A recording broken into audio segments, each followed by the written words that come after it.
don't work directly on ICTs for low carbon economy or anything else. I work in the strategy unit, and my particular obsession is low carbon economy. So what I've been trying to do for some years is try and tease out how the articulation between the low carbon economy and what ICTs might or could do in a real situation. Not to say that what Julian was speaking about was unreal, but okay, so I was going to take as my theme what is smart, and then I took all sorts of other themes, and I'm actually quite confused as to what I'm going to say today, because I've come down from my ivory tower and suffered greatly over the last couple of days with the assistance of some friends like Vin. So I'll take the first part of the presentation simply to give you a little bit of a background on this famous digital agenda, because it's relevant to probably to all of you, and it would be remiss of me not to put you at least in this space. So the Barroso II Commission essentially has an objective called Europe 2020, which is probably all about making Europe wonderfully competitive and an even better place to live, and so on and so forth. It's driven by 7 flagships. The first of these flagships is a thing called the digital agenda. The digital agenda, a lot of you will recognize some of this stuff. Some of it's new, but some of it's pretty much what we've done for quite some time. So a digital single market, interoperability and standards, trust and security. I think that's a point obviously people are concerned about. Fast and even ultra-fast internet access, research and innovation. Those of you who know us know that DG Information Society disperses something like €1 billion a year in support of research and development projects. Enhancing digital literacy skills and inclusion, and ICT-enabled benefits for EU society. Somewhere buried in this, I suppose, would be my concerns about a low carbon, low energy use society. Something just to keep in mind for those of you who will be trying to interface with the Commission is that there's a degree of sort of what I might call a degree of smart in this. At least there's a commissioners group that kind of pulls this together. So Neelie Kroes, who's the Commissioner for the Digital Agenda, chairs this group. But when you're interfacing with Brussels, as I'm sure many of you will have to do, keep in mind that on this digital commissioners group, we have Monsieur Barnier, the industry commissioner, Monsieur Daly, no relation, who's from Malta, and he's in charge of consumers, Vasiliou, education, Almunia for competition, and Tajani for internal markets. So that's the kind of group of commissioners who drive this forward. I find it as interesting for who's there as for who isn't. Wonder about Regio, various other things, but that's the way they've set that particular one up. So to give you a flavour of how this works, I'll just take a look at these two. I figure these, well, I actually don't talk a lot about research with more innovation, but just take a look at these two areas. I'm not going to spend a lot of time explaining to you how what the digital agenda means for a lot of you. You guys know how to access the people you normally access. But just to show you the kind of theory of the way this works. So this digital agenda communication was adopted by Council and Parliament, as it says, the first of 7 flagship programs to drive this Europe 2020 vision forward. So if we look at the broadband area, for example, there are very specific targets. This is the sort of targeting. This is what they want to do. So the decision is, this is where we need to get to by 2020. So you have your targets. What the aim under the target? I mean, it's a nice aim. Trigger 180 to 270 billion. I mean, I do know of a lot of people doing a lot of work at the moment with the European Investment Bank and various regional people to figure out how you actually unpick this. So this would be one of the things that we're doing at the Commission level, and then moving on down, what we would be expecting to happen at the appropriate levels, as they say, the subsidiarity principle. So there will be national broadband plans, etc., etc. Very specifically, should you choose to read the document in question, you will find that with all of these objectives, for example, for broadband, you will find that they're very specific targets. Some of these will actually have require legislative instruments. I think there's something like 101 or maybe it's 110 actual actions in the digital agenda. Something like 30 of them require specific legislative intervention. So, again, this is not so much research as the innovation cycle. So I talked about our dispersing largesse to the tune of 1 billion a year in terms of research and development. We also have a thing called Policy Support Programme, SIP, the Community Innovation Programme. This essentially is that bit closer to market, and the idea is to fund and roll out large-scale pilots. Now I'm simply going to talk about 2 of them. This is my friend, a guy called John McGann, who looks after the photonics area. And again, they're looking at all, you can see I have a sort of a schedule here, so they're looking for groups of cities to come together to make proposals as to how we might roll out photonics and OLEDs and so on and so forth to reduce lighting bills. It's a nice area of work, and I do quite like the photonics stuff.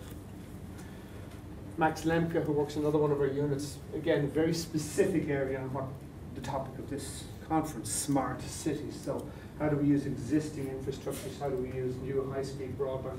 How might that be used in a city to draw out new creative services that might be smart, low carbon, etc. So as I say, when I see people like Dave here, I know that you guys know as much about how the Commission works as you probably know more about it than how what I know. So you will have your regular points of contact, and you will have your regular ways of doing these things. I would leave you, my thoughts on the digital agenda are that it is a coherent strategy, or a group of commissioners looking after it. It's the first of the strategies that will implement this Europe 2020 vision. And my commissioner has a very, very specific remit that I like, or she's repeated on a number of occasions that information society needs to come out of its own particular silo and rediscover that part of information technology's remit which is to serve other policy areas. I think that's very, very important. She sees herself as a service directorate general for the other guys. So what can we do to help the energy people meet their targets? What can we do to help consumers be better informed? What can we do? That's fresh, that's new. And you know, if you can push her on that next week, then it'll be quite exciting. Oh, sorry, later this evening. Okay, so I'll move on now to sort of part 2, which is very brief. It's what I was going to talk about up until Friday. I call them my realities. I have a sudden arrière-pensée, as they say en français. But anyway, my realities. I've worked for the last 5-6 years with the top climate scientists in the world, and all sorts of things from modelling to corporate leaders groups. I've lectured in Cambridge, the Prince's Trust, and so on and so forth. And I do want to say this before I move on, so I will say it. The world is full of politicians who talk about 2050 targets in particular. People love 2050 targets because 2050 is a really long way away. Anyone who ever says anything to you about 2050, my response is, but you will be dead. Somebody once told me, it's as if Julius Caesar was made an commitment back in ancient Rome that Barack Obama is now obliged to follow through. I mean, it totally misses me. So I have no interest in 2050 targets. But I have no interest in 2050 targets for another reason. I know enough about the science to know that if we don't hit the 2020 targets, there's really not much point in bothering ourselves about the 2050 ones. The system almost certainly goes out of control and we just chaos manage. So I'm not a big fan of talking about 2050. I'm not a big fan, and this has a lot of consequences.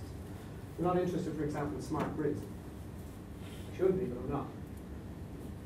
How long is it going to take to roll out a smart grid? There are 3,500 days left between now and 2020. Smart, electric cars, CCS, fission, fusion. What can we do in 3,500 days? That's what interests me. There's another aspect here which was part of my sort of awakening before I came here, and it was that we mostly have to make do with what we have. Now, even if there was money to invent lots of good stuff, and I'm aware of what's going to happen to you guys tomorrow, some of you, but even if there was money to do what we really, really like to do, invent the silver bullet or come up with all sorts of great stuff, even if there was, there's no time to deploy it. Anyone who's even vaguely familiar with the work of Carlota Perez, who's a very brilliant Venezuelan economist, knows that in terms of technology perfection, take-up and deployment, it's always a 40-year cycle before you've actually hit the full potential of technology. So You developed the jet engine, for example, at the end of the Second World War. Its ultimate purpose, its promise was cheap air travel for the masses. This happened with kind of Ryanair and people, but only about 10, 15 years ago. So you perfect the technology, it takes forever, slowly, and then eventually it realizes its potential. It doesn't matter what it is. It seems to be always 40 years. So even if we could come up with these silver bullet now, today, in this conference, it's of no use to us to hit these targets. And that's something I just want to leave hanging there. So, as I say, normally I can talk for hours about this. I think it was in a conversation with Vin. He said, you do know you're speaking the day before all the British cities people are to be informed that they've got to make do with 20% less. So you're going to sound like a right idiot going over there and lecturing to them about, you know, oh, and by the way, do all this impossible stuff and while you're at it. So, I kind of, over the weekend I've been working on the notion of the, what do the 20% targets really mean to you as people who have some responsibility? I mean, I take the point about, Dave's point about Singapore and the different ways governments work, but you certainly have some responsibility for the citizens who live in your city. So, 20% budget cuts at least coming around the corner, and this is not just a UK specific presentation. I don't know of any city in Europe that has lots of money to spend and there's no problem. Presumably it's going to be very difficult to say you're going to do anything other than at least try and maintain the levels of service that you currently give to your citizens over the next 10 years now. I mean, I don't know what it's like. I don't know enough about cities, but I cannot imagine the position you guys are finding yourselves in over the coming 10 years. And you just have to do it. This is really easy. You don't do it, central government will do it for you. Just shut a few hospitals, I don't know, cut off a train line. I don't know what happens, but I'm pretty sure that in this age of austerity, you don't have a choice. Now, I may be wrong, you know, during the question and answer session, please do enlighten me on this, because I'm making a real effort to come down from this ivory tower. And part of my effort was working with Vin and some other people. Just completed a study called City 2020. I'll come to that in a minute. But involved in we had 4 cities. Now, greenhouse gas data is appallingly inconsistent across all cities, and I don't accept any measures that I've heard to date. So what I've actually used here in terms of emissions are derived or disaggregated, I suppose, from the figures used in a wonderful study that all of you should take time to look at, called thefootprintofnations.com. I give the web reference a little later. But these are Norwegian academics who produced a fantastic website with a beautiful dashboard that attributes emissions to end-use products and services. So that washing machine that's made in China, but that you buy, the cost of the emissions for making that machine are attributed to you. So, for example, a lot of us will remember vaguely that in Europe, we're supposed to have 10 tons of CO2 emissions. In America, it's 15, and in China, it's 5 per capita. But when you reattribute that to the end use of the service and attach it to trade, you find the figures completely flip. So in Europe, for example, averaged out across the EU, it's 13.5 tons per head. In the US, it's 29.5 tons per head. And in China, it drops from 5 to 3, because 2/5 of their emissions go into making stuff for us. This is a crucial point that I think city managers have to start thinking about. Forget about your direct emissions only. You know, you can't. I had a friend who took me to visit his zero carbon home once. Right? I go into his home, right, and suddenly central heating comes on. I said, well, I thought you said this was zero carbon home. He said, yeah, it's oil-fired central heating. I said, how's that zero carbon? He said, the heating system's in the garage. I only said the home was zero carbon. We're not going to get away with this for much longer. The Chinese have copped. They're not done. Yeah? And one of the only way forward in Cancun is going to be a move towards consumption-based CO2 accounting. It changes everything. Like I say, going from 5, 10, 15, it changes to 3, 13.5, 29.5. Just ask yourself one question: who's our strategic ally in that scenario? Sorry, I don't want to get distracted on this, because anyway, part of what I wanted to do here was, so These are the cities that I'm working with for the last few months. I love this. And this is current account deficit as a percentage of GDP. Now, some of you may remember the fantasy that was the Stability Pact from people who were actually in the single currency.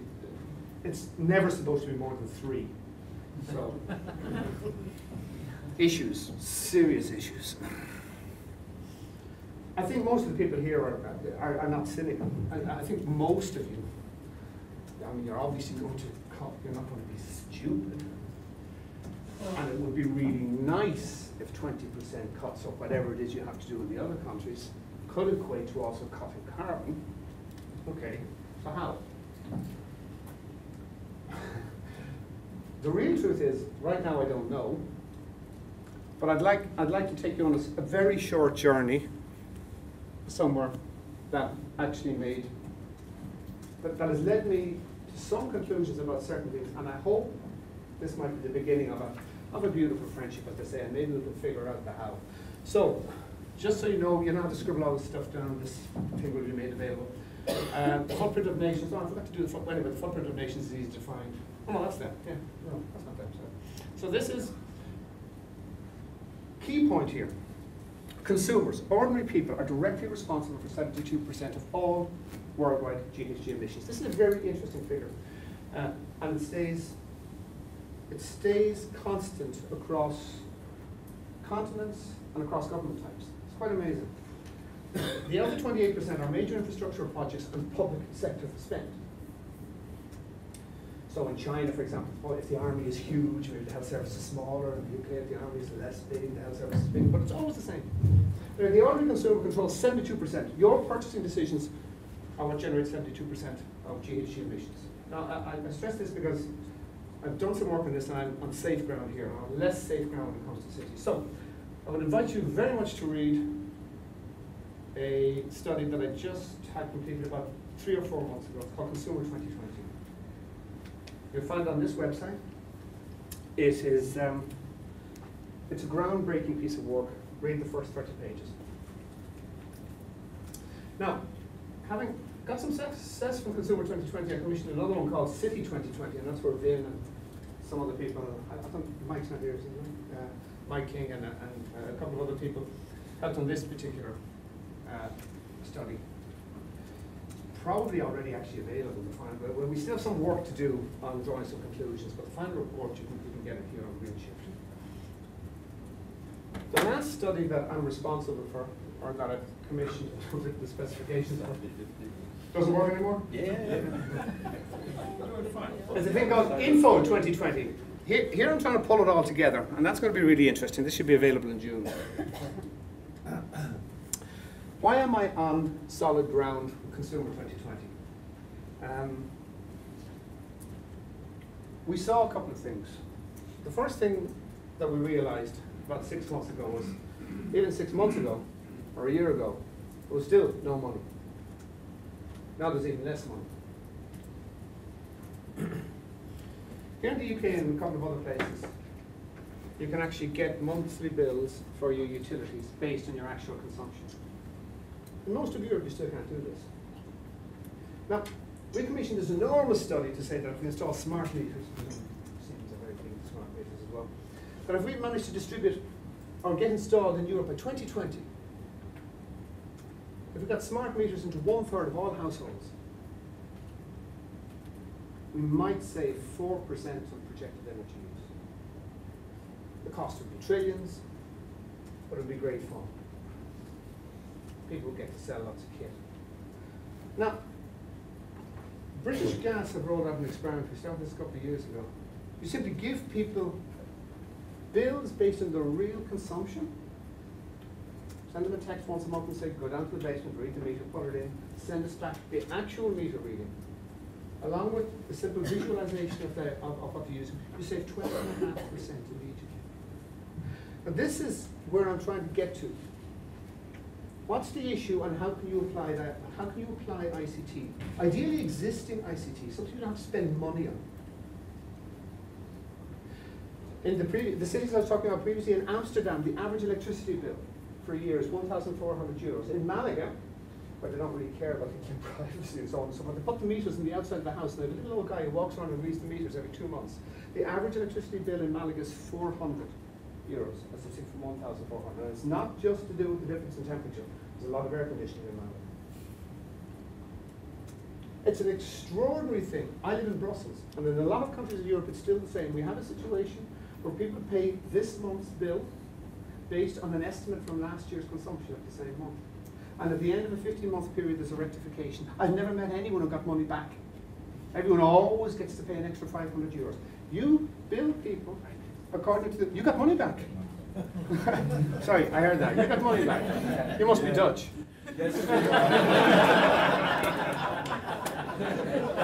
I rest my case. Not all stereotypes are false. Anyway, now, but this is a simply extraordinary situation. I mean, could you imagine paying for October's GSM bill based on what the calls you made last October? This is insane. There is no reason in the world why every consumer in Europe can't be getting a monthly utility bill on this incredibly complicated smart meter, incidentally, works equally well with electricity, gas, and water. I should just point that out. So that was something that really hit us hard. Wow, this is so stupid. Now, there are initiatives in progress. Of course, I'm not terribly popular with smart meter people as I go, what? Smart, what about smart meters? You want the people whose market capitalization depends on me buying more kilowatt hours. You want them to put a computer in my home to monitor how I use my electricity and tell me when it might be a good idea to use the washing machine. You want them to have all this privacy data and use this commercially useful data without paying me anything. You're mad. The Dutch, incidentally, had a target for 7 million smart meters to be installed by 2012. It was withdrawn from the statute books, as you would know, in March of 2009. Privacy issues. So forget the techno fixes. You don't have the money, they're probably not going to give you anything anyway. Let's look a little closer at some of the things that fell out of Consumer 2020. Would anyone like to guess, Vince excluded from this, what the single most effective measure in terms of energy efficiency savings in the European Union has been for the last 5 years?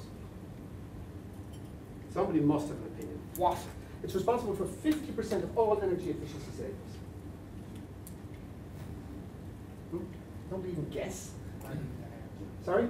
Lighting your house. Lighting your house, no. One more guess. Stop. Sorry? Energy ratings. Energy ratings. Brilliant. Not quite the energy ratings, but the stupid, sticky A to G label that you put on the front of a washing machine when you walk into a shop. People go and say, bloody hell, it's 50 quid more, but it's an A++. What does that mean? They ask a few questions, they buy it. It is obligatory to display that in shops. It's obligatory to display it in magazines, in the printed media. It is obligatory to display it in the cinema. The online world has gotten off scot-free. And the amazing thing about the online world getting off scot-free is that 95% of all discretionary purchases over €250 in the EU are pre-searched before you make them. And don't tell me your mother doesn't do it because she asks you to do it. True. So, and by the time you've pre-searched, the behavioral economists tell us you've already reduced your choices to 3. You've already decided what it's going to be, an Indesit or Whirlpool or whatever.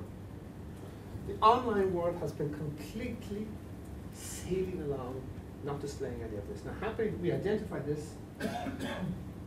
The recently adopted 19th of May Energy Using Products Labelling Directive, at the instigation of myself and the people in INSFO, now contains a provision that the online world must implement this. This is going to cause havoc. It's great. I mean, you can just think about, wow, how we can apply this to cross-border sales of medicines. Can't do it at the moment, but how much you can actually pull out all the information here. So it's a whole notion of the taxonomy and the use of the web to change the way, to get back to one of Julian's points, to influence the way people actually behave. This one, we're in the process of doing the work to make this happen. Watch this space. This is not going to come quietly. Thinking about using ICT, partnerships that you might have. The other thing that's blindingly obvious is that consumers do want to know. They want to know. They want to get into this carbon stuff. But I would maintain that putting little black or green pandas, you know, on packages is useless. Or, you know, or little footprints. It's all tweedy and cute, but it means nothing. When you go to a supermarket, you buy something, the price is barcoded. That means it's a machine reader. You're into the ICT world. You go beep, you walk out of the end. The thing you see what your price is, you see everything itemized. All carbon labeling. Again, this is what's happening now. There's a conference happening tomorrow that Mike is going to, this one, in Berlin. What we have to do is move towards a world where we make a machine readable. In the first place, simple barcodes. In the second place, orphids to track it all the way through the supply chain. Imagine what happens then. People walk into a store. You don't even have to put any legislation in place. You go beep, you walk out, you get 2 columns in your bill. Whoa, price, and what is this? I bought 2 things that have a carbon footprint. No, you didn't. Everything you bought had a carbon footprint. But you start asking questions. The stores can then suddenly start implementing things like low carbon schemes. This is how you use ICT. You don't start spending a fortune on putting sensors in buildings. You know, just turn the air conditioning down. This is how you use ICT. By doing this, you start counting carbon. This is one of the points that Julian made. One of the key things that information and communications technologists can do when we flip things around is let us know what's going on. Because right now we have no idea. I know to within, now if I call my daughter in Brussels, I know to a Eurocent how much it costs me. But I have to wait 15 months for a rectified bill for my energy. The trick is to use what we have to address the problems we have today. Now this I know is working when I address consumers directly. We've done the calculations. We're pretty sure we can save a ton per consumer by 2015 if I can drive these legislative changes through, and 2 tons by 2020, which isn't bad out of a footprint of about 13 to 16 in Europe. We're still nowhere near the third we need to get. So where do we get the other 2/3? Unfortunately, the rest of the slides aren't so smart because I have no idea.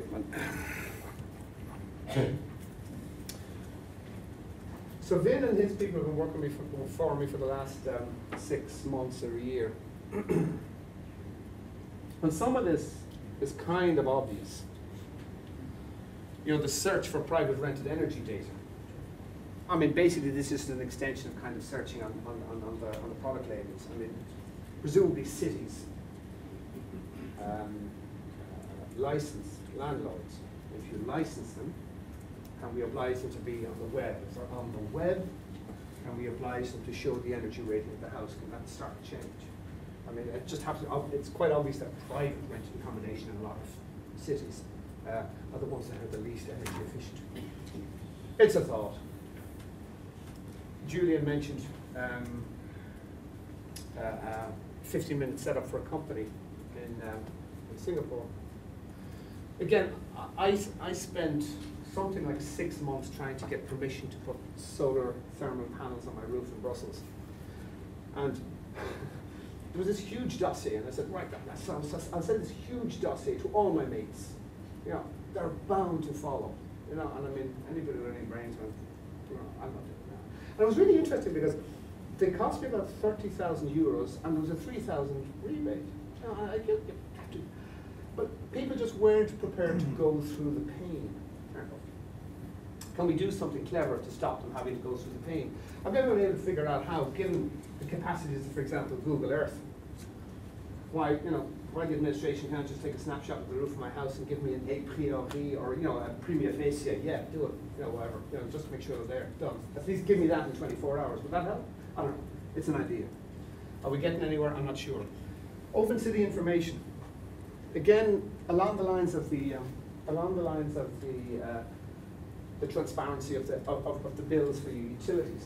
We know that we can affect a dramatic modal shift in transport if people are made aware of the real-time arrivals of buses and so on and so forth, rather than the sort of the light reading, the light entertainment that most bus timetables provide you with as you wait for a bus.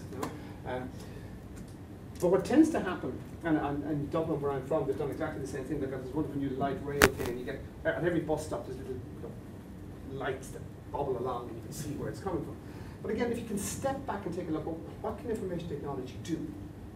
I mean, again, sorry to harp on about mobile phones. I don't have any shares with Nokia or any of those. But We can localize a mobile phone in a city, any city in Europe, to 5 meters. Surely that should be game over if you're using your brains. Surely that just means we have a mobile phone on a bus. Surely that just means that we should be able to go to any bus stop or even know our bus stop, dial the number, send a text and be told the next bus coming to this bus stop is currently 50 meters away. Like, is this rocket science? That's what you want, right? Everybody has a mobile. There's 770 million of these in Europe. So I would suggest, rather than putting an incredibly complicated system, stick a mobile phone on a bus and a number to text.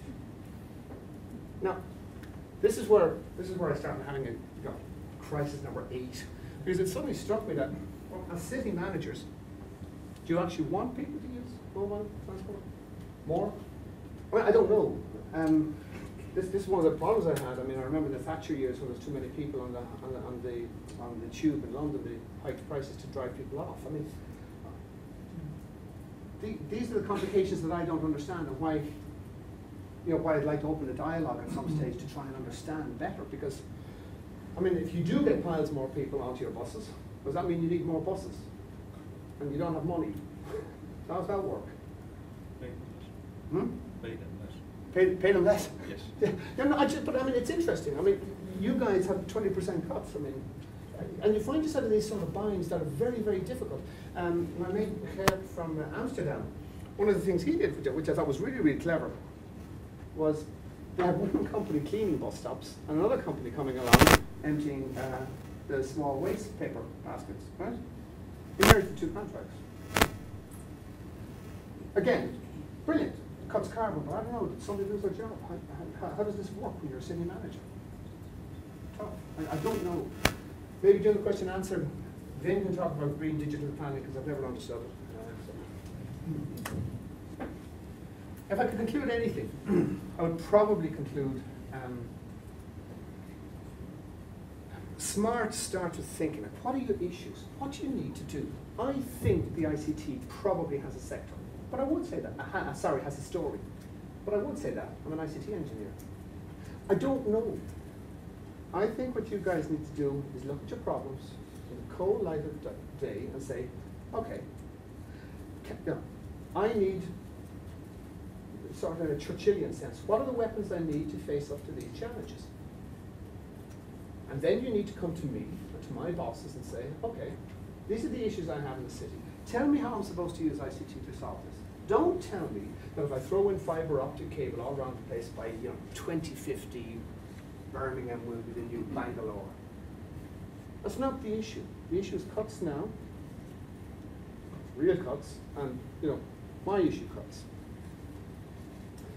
Do think you should do this quite aggressively. Sit down and think about what you can do, what you're responsible for, what's really going to happen for the people that live in your cities. Proactivity is always better than crisis management. If and when the shit hits the fan, somebody says, sorry, there's only so many tankers of oil have come into Southampton, if the Chinese have outbid us, cut your transport bills by 20%. What will you do? You would simply, that day you would just have to start taking buses off the roads, banning cars with even number plates, whatever it takes. Then you're into crisis management. Nothing good ever comes out of crisis management. So if I could end with what I'm trying to do is suggest that let's think first. I have a belief system, which is of no interest to you, but my belief system is that maybe ICTs have a role to play in helping you face your problems. But we better be able to prove it to you. Don't take any crap about it, just throw your money away on ICT and everything will be good. Let's think first, then talk. Always. I'll leave you with one slide that I was going to talk about, but I have no idea what to say about it, so I'll just leave it there. Thank you.